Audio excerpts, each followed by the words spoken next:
وإذ قلتم يا موسى لن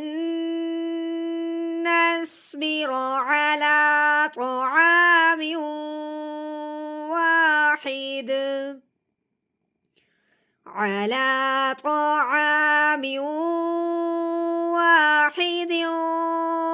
فادع لنا ربك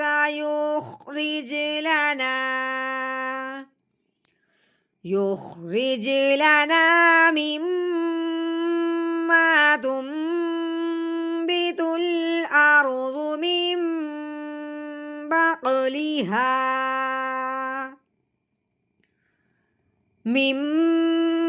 بقلها وقثائها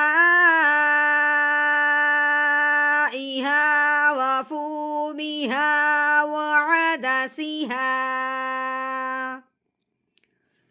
وعدسها وبصلها